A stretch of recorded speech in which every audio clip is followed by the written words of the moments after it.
Bonjour à tous, les juilletistes sont de retour, les Haussiens viennent de partir. J'espère que vous ne vous êtes pas retrouvés coincés dans les bouchons.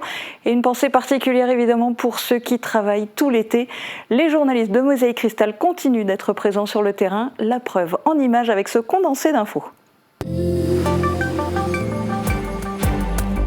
50 années de travail récompensées. Vendredi dernier, la menuiserie MGC de Lemberg a célébré comme il se doit le départ à la retraite de son président. Un diplôme et une médaille d'honneur du travail remis à René Schütz pour ses 50 ans de bons et loyaux services. Rassurez-vous, l'entreprise, elle, ne prend pas sa retraite. C'est le fils, Guillaume Schütz, qui prend la relève. C'est avec beaucoup de joie et un peu de tristesse parce qu'on donne sa belle Ferrari.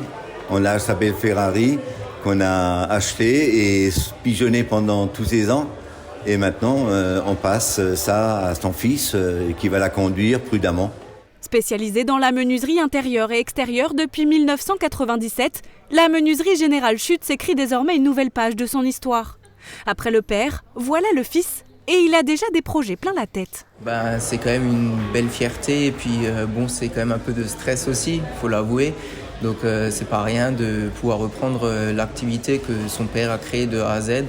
Donc les objectifs sont de pérenniser l'entreprise, donc vraiment continuer comme mon père l'a toujours fait, donc rester vraiment une entreprise familiale avec un esprit vraiment d'équipe, de famille. À l'heure actuelle, je suis en train de suivre une formation de designer intérieur, donc designer d'espace, designer de mobilier, pour en parallèle du coup de la menuiserie qui est 80% à l'heure actuelle de la menuiserie extérieure, fenêtres, portes d'entrée, portes de garage.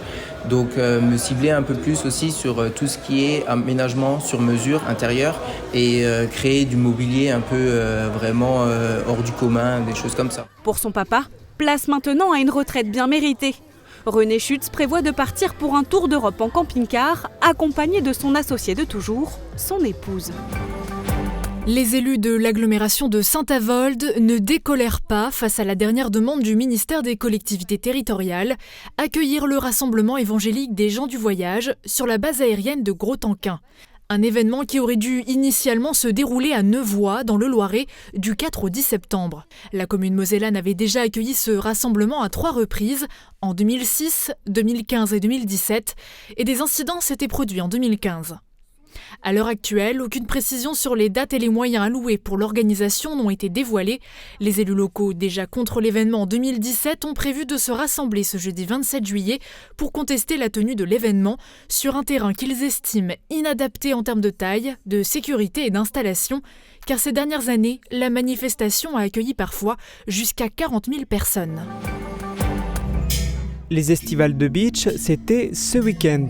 Pour cette nouvelle édition, malgré la météo pas toujours clémente, le public est venu en nombre pour découvrir les différentes animations proposées pendant le festival. Les commerçants beachois ainsi qu'une vingtaine d'artisans locaux étaient au rendez-vous pour faire connaître leur savoir-faire. Plusieurs troupes ont également défilé en répondant aux mythes et légendes, thème de cette année.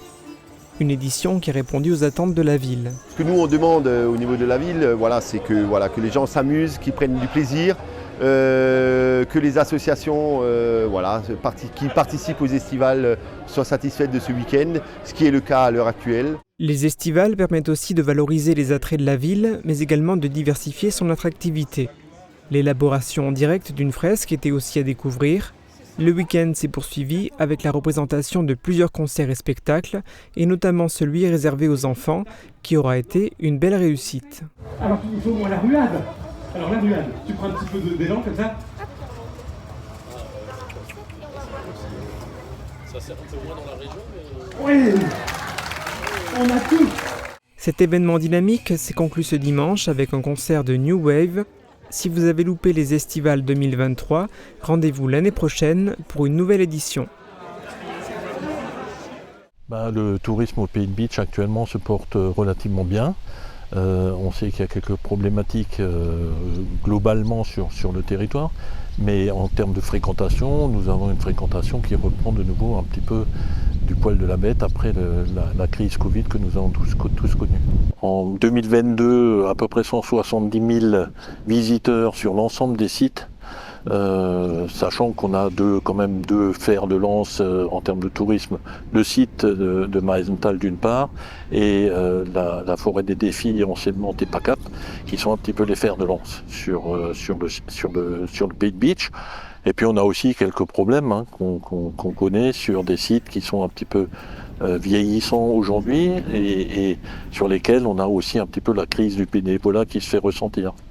Et puis aujourd'hui, on voit bien, et on le voit sur les fréquentations aussi des campings, qu'il y a de plus en plus une clientèle du nord de l'Europe aussi, un petit peu, des Hollandais, des Belges, qui entre guillemets ne descendent plus aussi loin.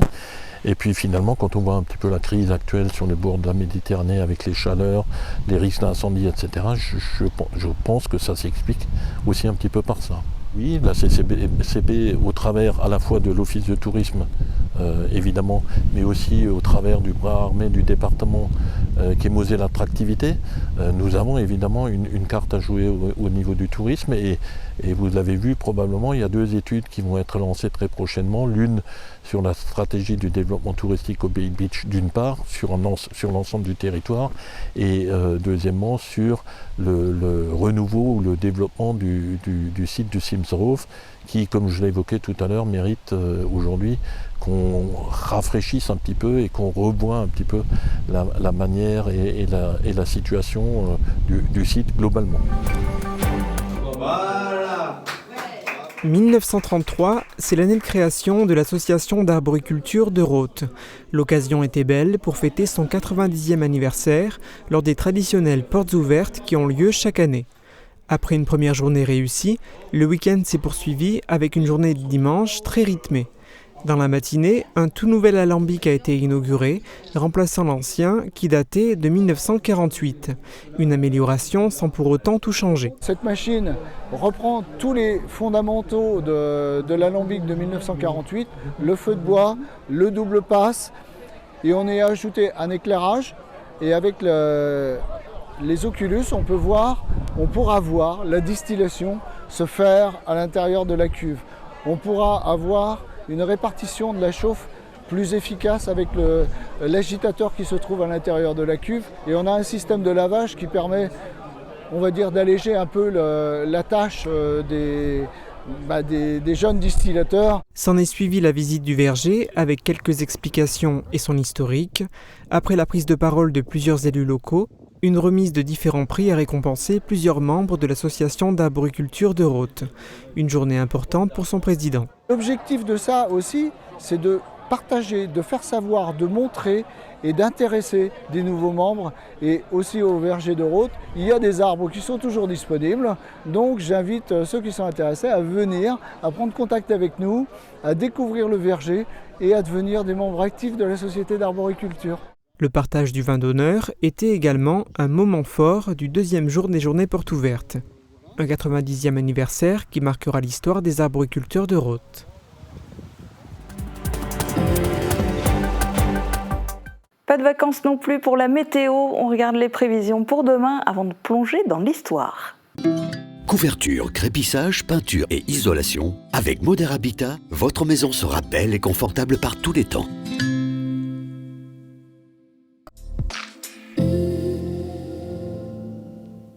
Demain, le temps instable se maintient pour la journée. Le ciel souvent très nuageux s'accompagne d'averses. Les plus forts cumuls de pluie attendus sont de 15 mm sur le pays de Sarreguemines. Les températures maximales s'échelonneront entre 19 et 22 degrés. Demain, 1er août, nous fêterons les Alphonses. Excellente journée à tous.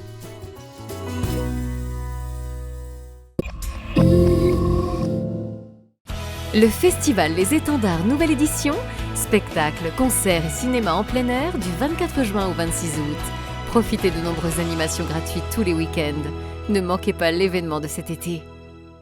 Hörmingen célèbre la Zwiebelfest le 5 et 6 août. C'est la grande fête de l'oignon sous chapiteau.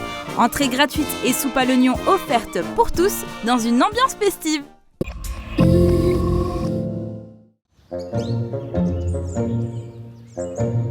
Ouais. Maintenant, fais semblant de manger une branche.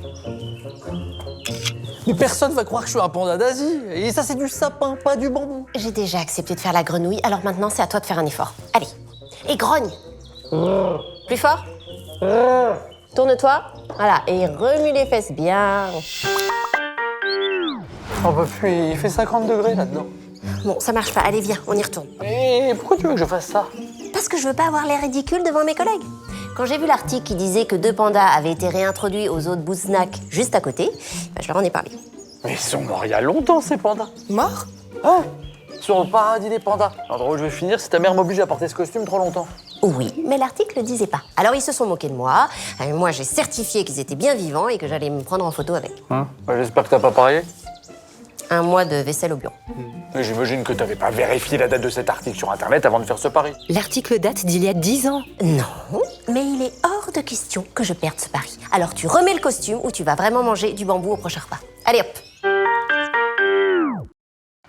Quand vous voulez fonder une argumentation à partir de documents ou d'articles trouvés sur Internet, pensez à bien vérifier vos sources, mais aussi leur date de parution. On peut rapidement partager une news pas si fraîche que cela si on ne se méfie pas. Bah t'as eu raison de le garder un peu plus longtemps. Je t'aime bien, mon petit panda poilu. Je l'ai prêté à l'animateur du camping.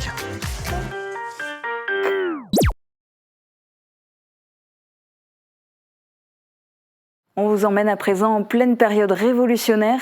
Les lois anticléricales de l'époque ont marqué les populations.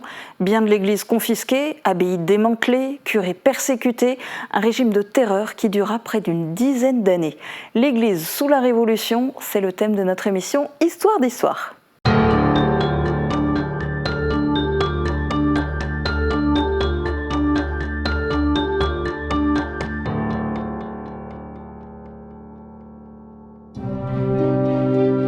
« 14 juillet 1789, la prise de la Bastille marque le début de la Révolution française. Bien loin de Paris, nos contrées seront marquées par ces événements et ce qui en découlera. L'Église fera partie des premières cibles des nouvelles lois révolutionnaires.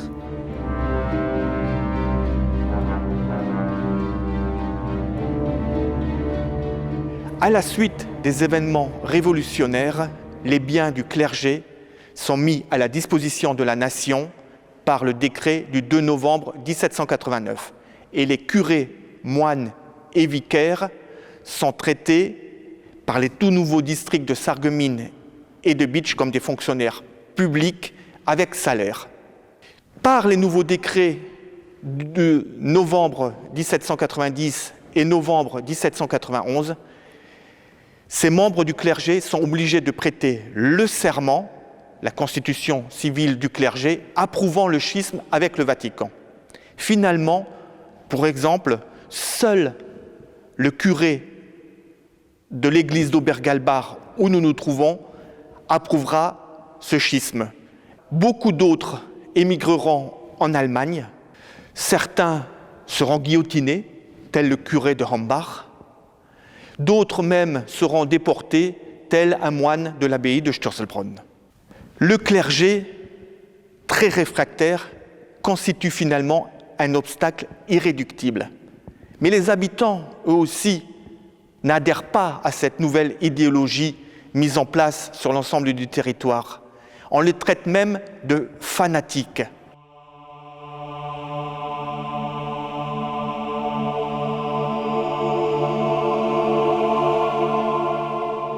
« 1789, c'est vraiment une triste date pour Störsselbronn. C'est la fin. Et quelque part, la fin ressemble au début aussi, parce qu'on a 12 moines et un abbé qui vont venir fonder Störsselbronn en 1135. Et à la Révolution, on recense 12 moines et un abbé. Je me reprends, ce n'est pas un abbé. L'abbé est décédé avant la Révolution et on n'a pas eu le temps de procéder à la réélection. On prend son temps.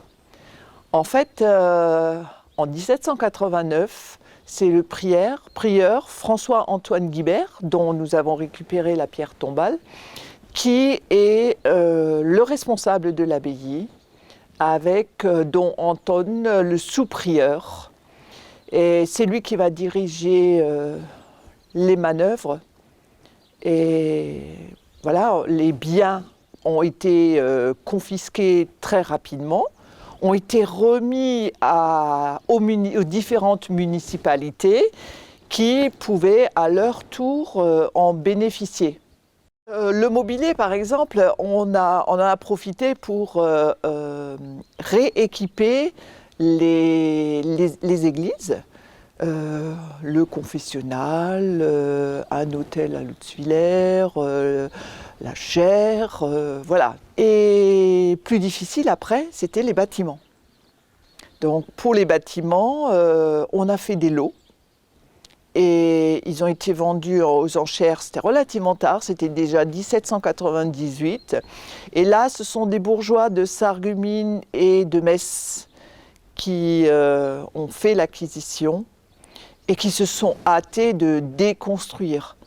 Et donc la municipalité a dans un premier temps voté pour la conservation de la grande abbatiale, qui faisait quand même 53 mètres. Et il n'y a que dans un deuxième temps, pour des raisons économiques, qu'on a opté pour l'église qu'on appelle la chapelle des étrangers, la chapelle des visiteurs, pour la transformer en église paroissiale. Alors pour Chastelbronn actuel, nous avons un clocher qui n'était pas utile à l'époque des moines puisqu'on n'avait pas de vocation pastorale, on avait un petit clochon. Et nous trouvons là la porte intérieure de notre église paroissiale, c'était la porte de l'église avant la Révolution. Après la mort de Louis XVI, la France n'a plus de roi, mais il y a toujours un roi dans le cœur des cisterciens. Le Christ roi règne sur la France.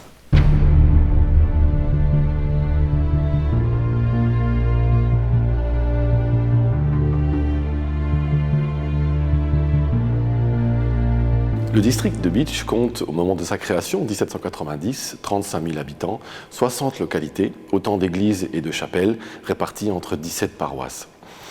Face aux changements annoncés par la Révolution, les ecclésiastiques qui exercent leur ministère vont de façon majoritaire adopter des positions hostiles. L'un d'entre eux va pourtant se distinguer. Il s'agit du curé d'Obergeilbach, la paroisse à l'extrémité ouest du district de Bitche. Jean-Pierre Schmitt, c'est le nom du curé, se montre relativement favorable aux idées de réforme de la Révolution, ce qui lui vaut, dans un premier temps, d'être nommé électeur à l'Assemblée qui désignera les administrateurs du district. Il sera ensuite administrateur lui-même et finalement président du Conseil général du district de Bitche. Ses convictions vacillent pourtant lors du décret de la constitution civile du clergé en juillet 1790 et surtout lorsqu'il est contraint d'y prêter serment. Il s'exécute pourtant en 1791, malgré ses précédentes déclarations et surtout la condamnation du pape, et il devient donc l'unique jureur ou prêtre constitutionnel du district de Bitche. L'histoire du curé d'Obergeilbach ne s'arrête pas là. La Révolution se poursuit. En avril 1792 éclate la guerre et la France tombe dans un régime de terreur dans lequel les ecclésiastiques sont persécutés. Les Prussiens font une percée dans le territoire français au nord de Bitche, menaçant directement la forteresse, qu'ils tentent vainement de prendre d'assaut dans la nuit du 16 au 17 novembre. Dans leur retraite, les Prussiens emmènent une quarantaine d'otages, des notables, parmi lesquels un certain Jean-Pierre Schmitt, administrateur du district de Bitche.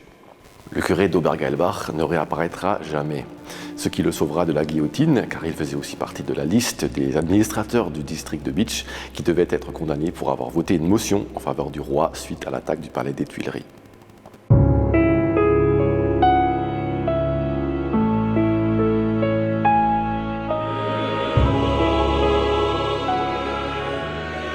Nous sommes ici à la grotte de l'abbé Brisé, entre Schorbach et Lengelsheim, à la limite des deux bancs. On voit une croix encore aujourd'hui au-dessus de la grotte qui rappelle que cette grotte a une dimension religieuse parce que pendant la Révolution, l'abbé Brisé, un prêtre du diocèse de Metz, a trouvé refuge ici d'après la tradition. Les habitants des villages alentours venaient le trouver ici. L'abbé Jean-Gabriel Brisé est né en 1747 à Bitche, d'une famille qui était sans doute originaire de la région de la Loire actuelle, du département de la Loire, près du diocèse de Metz. Il a été longtemps, pendant près de 20 ans, vicaire à Barst, près de Saint-Avold. Ensuite, petit peu à côté à Frémestroff. Et là, la révolution éclate. Le vicaire de Schorbard, l'abbé Michel Berger, a tenu aussi longtemps qu'il pouvait, mais la persécution s'accentuant à partir de 1790, à partir de 1791, quand les prêtres qui n'avaient pas prêté le serment à la constitution civile du clergé ont été pourchassés. L'abbé Michel Berger s'est exilé, a quitté la région, il a disparu. Et donc pendant 3 années, Schorbard et Langelsheim, qui dépendaient à ce moment-là de ce même vicaire, étaient sans prêtre. Alors on ne sait pas trop s'il a été nommé. En tout cas, l'abbé Brisé, à partir de 1795, commence à signer des actes dans la région. Donc là, la tradition nous dit que c'est ici qu'il avait une sorte de repère. Alors que c'était très difficile, alors qu'il était caché, sans doute pourchassé, il a tenu un registre où il notait bien les sacrements qu'il administrait, les baptêmes. Donc des personnes venaient avec des enfants qui venaient de naître ici, en risquant eux-mêmes. Lui, il risquait, mais eux-mêmes risquaient pour leur vie. Il mariait des personnes, il régularisait même des mariages qui n'avaient pas pu être célébrés depuis les quelques années de persécution. Il apportait les derniers sacrements aux mourants. On sait qu'à un moment, il a dû fuir. Peut-être qu'il avait été repéré quelque peu, ou on avait mis un peu la lumière sur lui. Il s'est exilé du côté de Würzburg, dans le nord du Bade-Wurtemberg, à la limite de la Bavière. Et quelques mois après, il est de retour ici et ça recommence. En 1802, le Concordat est signé. Et là, étonnamment, alors qu'il était surveillé et que le sous-préfet en 1802 le critique encore pour son attitude contre-révolutionnaire, c'est un fanatique, et pourtant il devient le premier curé officiel, le premier curé concordataire de Schorbard. Il ne restera pas très longtemps, parce que dès 1804, il devient ensuite curé de Groß-Rederschin, où il restera jusqu'à sa mort en 1814, avec de petites tensions régulières, parce qu'évidemment, il est monsieur le curé, il se permet des choses, il se permet d'attaquer telle ou telle personne en chair s'ils ont fait des choses qui ne conviennent pas. Et donc voilà, il y a quelques tensions, et finalement voilà, il restera dans le Bitcherland jusqu'à sa mort, et il mourra en 1814 à Groß-Rederschin.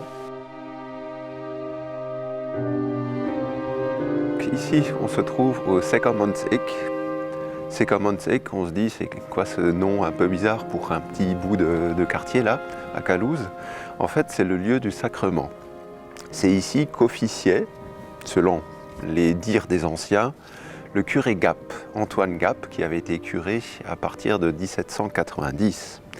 En fait, il est devenu diacre en 1790 et le 24 septembre 91, il est devenu curé, ou prêtre plutôt. Et il était prêtre à Trèves à cette époque-là, puisqu'il avait suivi donc, l'évêque de Metz, de Montmorency-Laval. Il l'avait suivi à Trèves, comme il ne voulait pas jurer pour la Révolution. Donc il revient dans la région, comme prêtre donc. Sauf que, évidemment, comme il n'a pas juré, les révolutionnaires veulent l'attraper. En particulier, le sous-préfet de Sarreguemines envoie régulièrement des troupes pour essayer de l'attraper. Dans sa maison familiale, il y a une cache dans un double fond d'une armoire.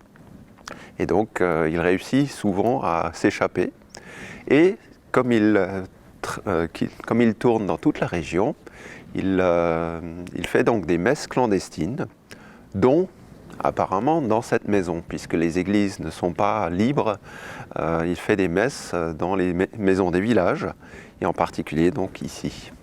Il est très connu parce que il devient curé officiellement de Calouze en 1802, mais à partir de 1803, il est envoyé à Hautevillers, et c'est à Hautevillers qu'il se rend compte que le manque d'instruction, et d'instruction religieuse, l'oblige à ouvrir une école pour les filles. Et ensuite, à partir de 1821, il est à Hombourg-l'Évêque, à l'époque, et donc il ouvre sa première école pour les filles, qui deviendra plus tard l'école de Peltre, les sœurs de Saint-André de Peltre.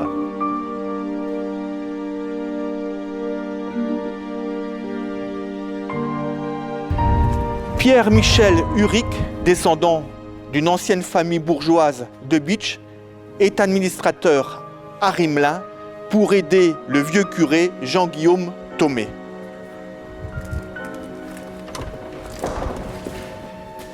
Pierre-Michel Uric est un farouche adversaire de la Révolution, connu pour cela dans le pays de Bitche et le pays de Sarreguemines.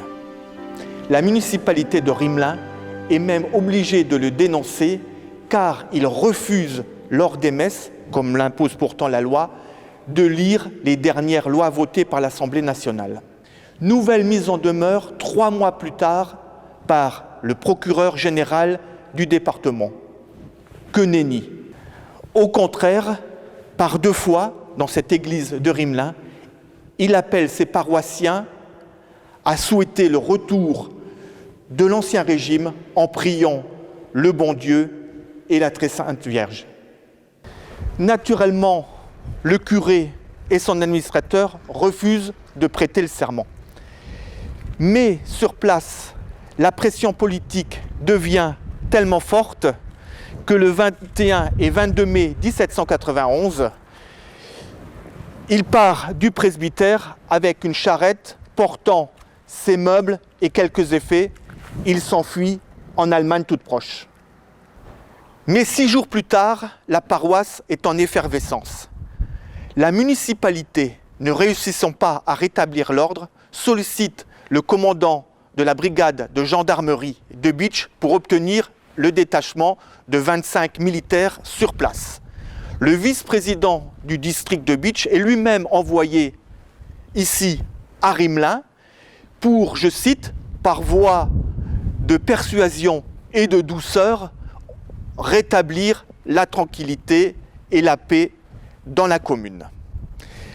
Les gendarmes ne pouvant pas rester éternellement sur place, puisqu'il y a d'autres problèmes dans tout le pays de Bitche et de Sarreguemines, avec ces fameux fanatiques, le curé et son administrateur reviennent d'Allemagne sur le site.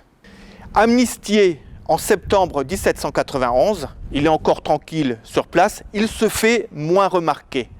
Mais changement de politique au niveau du territoire, il est contraint finalement de partir définitivement en 1792.